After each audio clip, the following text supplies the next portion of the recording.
Welcome back. While human trafficking takes various forms, all involve the exploitation of one person by another for some kind of benefit. And while we might be aware of what it is, we may not necessarily believe it's happening in our communities. Maria Trujillo, Human Trafficking Manager for the Colorado Department of Public Safety, joins us now. Maria, thanks for being here.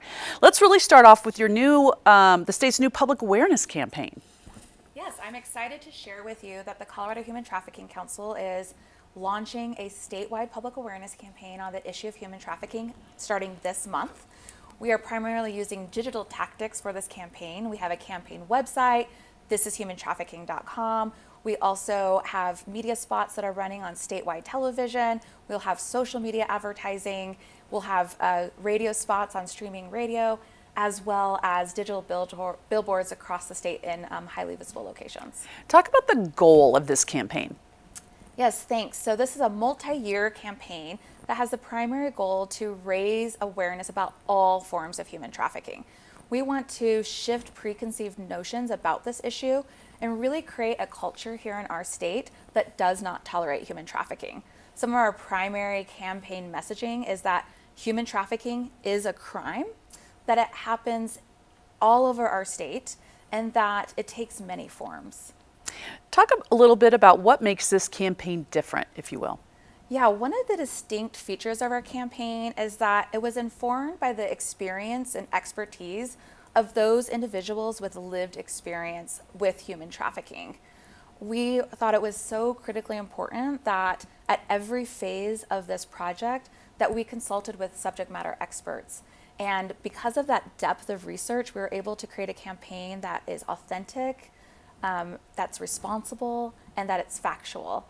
And so we want to create a campaign that not only raises general awareness about human trafficking, but also connects to potential victims of this crime, and that we let them know that there's help and resources available. How did this come about?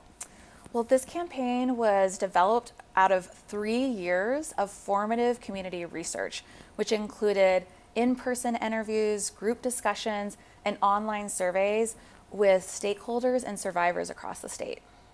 This is really the nexus of what we're talking about, and really, what are some of the things we can actually be looking out for? Yeah, so one thing that's very important to understand about human trafficking victims and their traffickers is that they come from all races, all ethnicities, all genders, and all socioeconomic backgrounds. There's no one specific victim or trafficker.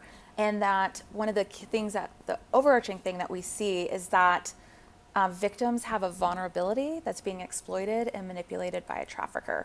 And those vulnerabilities could be poverty, housing instability, living in an unstable living situation, a lack of social support through family and friends, or just a real desire to have a good job and be able to provide for their families. And so those vulnerabilities are what's exploited by the traffickers. And this is a big question. I know we only have so much time, but what can people do? Well, we want people to learn more about human trafficking by visiting our campaign website, thisishumantrafficking.com. And we want also people to know that there is a Colorado human trafficking hotline. So they could call 24 hours a day, 7 days a week. They could call anonymously. And we want people to know that if they suspect human trafficking, if they think that they might be in a trafficking situation, or if they just have a gut feeling, to call the hotline number 866-455-5075. Maria, I told you when I first saw your title, I didn't know whether I was happy or sad that it existed, you know, in our state government here. But then talking to you, not only do we have it, but you communicate across state lines to other governments throughout our country. Can you touch on a little bit about that and what makes then what your message is so effective? Yeah, what's so great as I came into this role, I first was like, I'm sure there's other people that are maybe doing this work in other state agencies across the country, and they are. And so this role is becoming more of a promising practice on how to address human trafficking at the state level. And I've been able to connect with over 38 states in our country with other people who are doing this work, and that allows us to be more effective. We're able to problem solve together, brainstorm together, and share our resources across the country, because human trafficking doesn't stay within one state border. It's affecting everyone in our country. Well, again, it's one of those things where wouldn't it be wonderful if you didn't have a job one day because the problem stopped existing, right? I mean, that Absolutely. is the goal ultimately.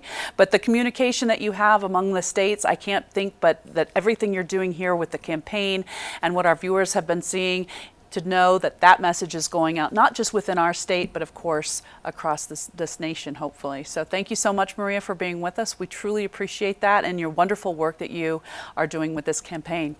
All right, learn what to look for on their website. This is humantrafficking.com. If you suspect it's happening to you or someone you know or have seen, get help anonymously 24 hours a day, 866-455-5075, or send a text to 720-999-9724. This was a paid segment.